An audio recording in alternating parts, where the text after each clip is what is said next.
Hello and welcome to Africa, the continent of hope, and today we are live from Azerbaijan attending the COP29, that is the 29th Conference of Parties in Baku, and I am standing outside the African Pavilion, and as you can see behind me we have a session that is ongoing, and we on the 11th of November, at the beginning of these sessions, we have the parties approve the agenda of COP29, and this year the COP is focusing on finance, hence the reason why this COP is dubbed the Finance COP. Welcome to COP29.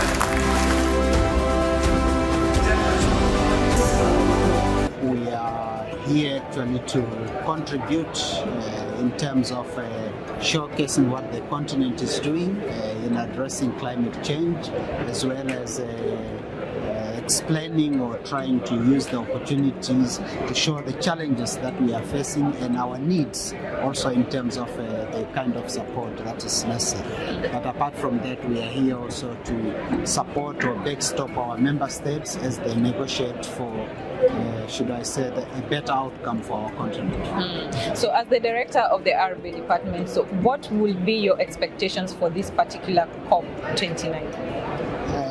From where we sit, we expect that from this COP, the best outcome will be commitment to provide more financial, technological, and other resources to support the implementation of climate action on the continent. But that also covers issues of the loss and damage fund. We expect that the modalities will be more clearer in terms of how member states can apply to be able to access that kind of support. But of course, also looking at all aspects of the indicators that have been elaborated to track adaptation efforts and all other agenda items that are relevant to the continent. Okay, so then what will be your recommendations to the member states at COP29? Our recommendation is actually to encourage them to continue. The negotiations are not easy, but they need to stand their ground and make sure that at the end of the day, Africa's voice is heard and our priorities are actually put on the table. Hi everyone, my name is Stella Bogonko. I'm co-founder and CEO Jacob's Ladder Africa. So Jacob's Ladder is basically focused on addressing one of the biggest problems on the African continent, and that's youth unemployment. And you can't talk about youth unemployment without talking about economic development and just even political leadership on the continent. We focus on addressing the issue of youth unemployment by looking at the issue of climate change. We think that climate change, albeit it's a challenge, it's also an opportunity, or it presents opportunities for the African continent. And so we think that if it's addressed and handled well, it could be the silver bullet that we've all been waiting for in matters of addressing the youth unemployment challenge on the continent. That's amazing, and personally I'm really proud of the work that you're doing, elevating the youth. And speaking of the youth, what will be your expectations for this COP29? So this particular COP is deemed to be the Climate Finance COP. If you remember Sharm el-Sheikh, the African COP, they talked about the loss and damage fund. And then last year there was the elimination of the fossil fuel as a declaration that was made by the end of COP. And everyone gets excited by the time COP is done. You're almost waiting for that final statement to say this is the outcome of COP. Unfortunately, most of those statements always land in just PR or political statements. And so half the time when you have a lot of excitement coming into COP or having these conversations, they may not always translate to impact, or they may translate to impact but at a very slow pace. Our hope and prayer is that this particular COP will be different, and not just different in terms of what the outcome will be, but different in terms of the rate of implementation of the solutions that will come out of this, especially because it's a climate finance COP, meaning that all these conversations around restructuring the global financial architecture, all these conversations around how to make sure that there's a trickle down in terms of accessing climate finance, it has to be real. For some people, it's a difference between an economic opportunity or income for them or not. For some people, it's a difference between them having a livelihood or not. And some people, in extreme circumstances, it's a difference between living and dying. And so the decisions being made here, the conversations, the side events, the proclamations, the declarations, are not just should not just be mere statements. It should actually be translatable and implementable outcomes. Well, what we are here to do is to convey the messages of African member states on a number of issues. But number one, to say that climate change is impacting on peace, security and stability on the continent, especially in the Horn of Africa, in the Sahel and in Southern Africa. Number two, that we need to develop clear strategies and response mechanisms that will respond to issues of adaptation, mitigation and financing, as well as just transition as it relates to the issue of climate and security. So then what will be your recommendation to the parties, or rather the member states attending this COP29 as far as climate security is concerned? Well, number one is to say to the member states that this is an existential issue. It is extremely important, it is very urgent, and we have to give it all the attention and the resources that are required. And number two, we need to be able to own the process. It cannot be a process that is driven from outside. So African ownership is very important. And number three, in order for us to do it, we then need to ensure that the strategies and the policies that are developed are cohesive, they are coherent, and they are consistent with African priorities and the welfare of the African citizens. So at the heart of what we are pushing for is to say we need to have policies and programs that will represent the views, dreams and aspirations of 1.4 billion people on the African continent.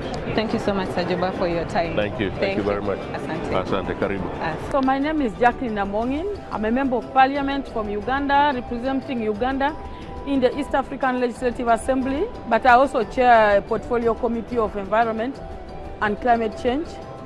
And at the continental level, I'm the Secretary General of the Africa Parliamentarians Network on climate change. Apparently, we are attending COP29 in Baku, Azerbaijan. And I would like to state that we came with higher expectations. First, as one of the people who participated in the IPU, International Parliamentary Union, which brought together over 500 parliamentarians from across the world, with trust based on a number of issues, including and not limited to adaptation, resilience, loss and damage, new collective quantified goal on finance. This conference has been very inclusive. It created a platform for thousands of youth around the world to participate and their voices made heard.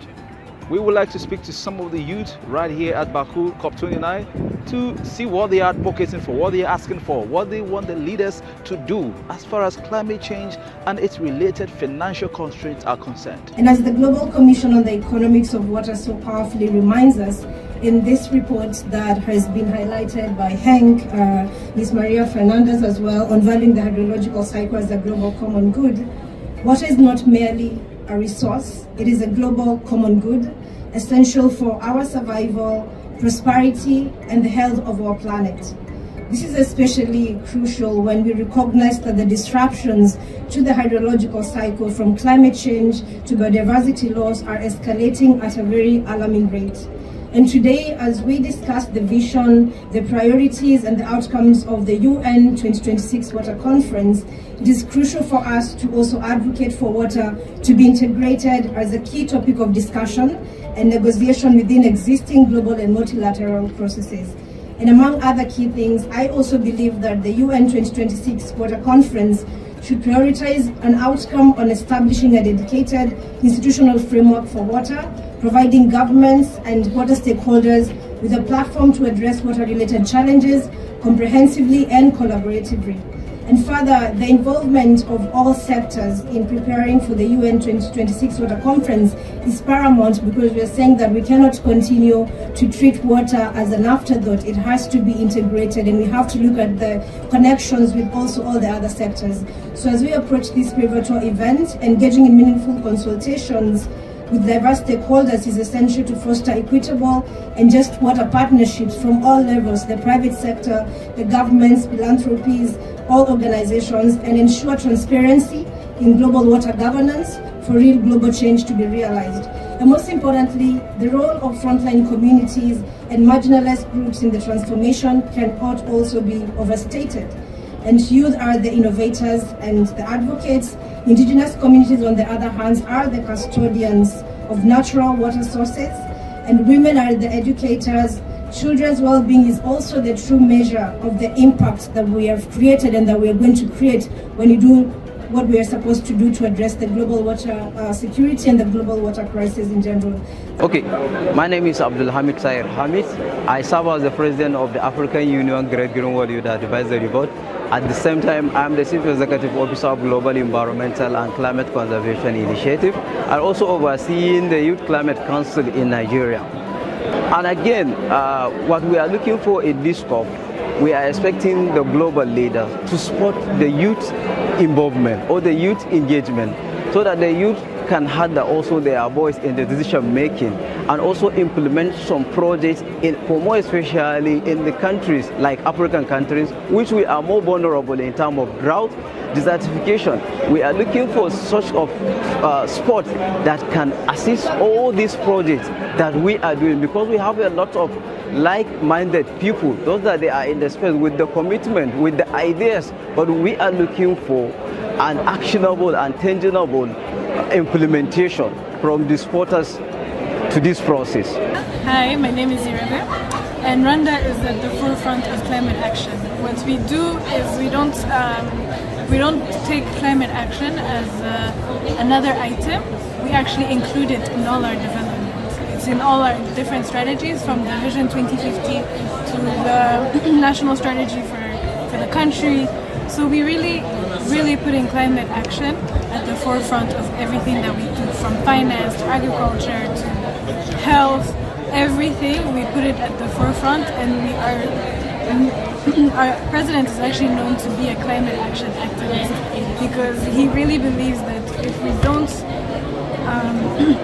face the problems that we have with climate actions within everything else that has to do with our SDGs, we won't get where we want to be. Hello, my name is Samuel, and I'm happy to be here in Baku for COP29 as a young African from Kenya. For me, it's exciting to be part of these conversations, because I believe when we have African youth at the table, we are shaping a future that we want to live in. As we know, Africa by 2050 will have a quarter of the world's population. Therefore, we must reflect this when it comes to negotiation and have more African youths at the tables. Not only at the tables, but we must see them leading, co-creating and innovating some of these policies. When we look at the financing competition, where is the money for the young Africans who are already innovating and pioneering? For me, when I look about this climate competition, I think about what is the most important thing. For me, I think about investing in education and skilling. When we talk about moving to a low carbon economy, the question is the workforce ready? Are the young people ready to actually drive the low carbon transition?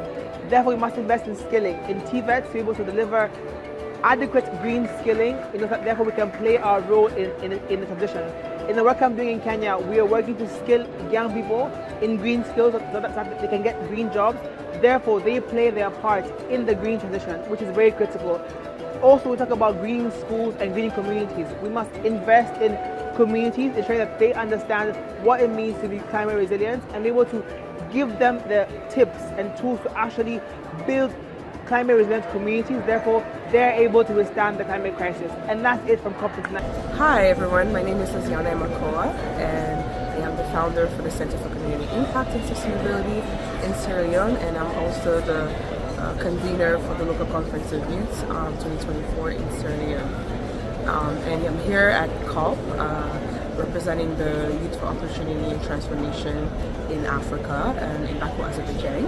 And some of our priorities at COP this year is ensuring that there's accessible climate finance for young people, and there's a gender responsive approach in the text and the negotiations that will be coming out, and the resolutions that will be coming out here at COP in Baku this year. And young people are part of the decision making, and especially marginalized young people are being prioritized as well. With the technical negotiations failing to deliver its desired outcomes, especially for Africa, the ministerial or rather the environmental ministers now take the center stage. And of course, these are going to be very decisive actions and agreements, we hope, that are going to align with Africa's most pressing issues when it comes to environmental and development priorities. And as we say, Africa has the solutions. And of course, we always say that Africa is the continent of hope. On behalf of the African Union Commission, Information and Communication Directorate, I would like to thank you for joining us for this important press conference where we gather to discuss the African Union's commitment and contribution at COP29. Given all these challenges, to us, our message here is very clear. We are not here to ask for aid. We are here to ask developed countries to honor their obligation. That's all we are asking for. And this COP actually has put emphasis on issues of finance, and we feel it's rightly so, especially from an African perspective, because we have all the frameworks, we have got all the necessary means to be able to implement climate actions. But the major challenge actually is funding. And if you have got funding, you can be able to unlock technology, you can be able to build capacity, you can be able to do anything.